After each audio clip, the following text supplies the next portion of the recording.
شادیاں کسی ایک بڑی غلطی سے نہیں ٹوٹتی، بلکہ روز روز کی چھوٹی چھوٹی لاپرواہیوں سے کمزور ہوتی ہیں۔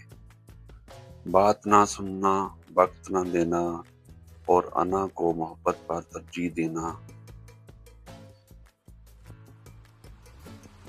یہ سب آہستہ آہستہ رشتے کو خاموش کر دیتے ہیں۔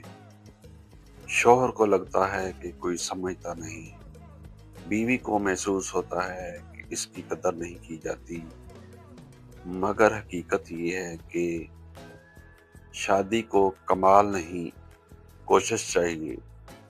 سننا سیکھیں، احترام دیں، غلطی پر معافی مانگیں اور چھوٹی چھوٹی باتوں پر شکر گزار بنیں۔ جہاں احترام ہوتا ہے، وہاں محبت خود بہت بڑھتی ہے، اور شادیاں تب بچتی ہیں جب انا نہیں، سمجھداری جیتتی ہے۔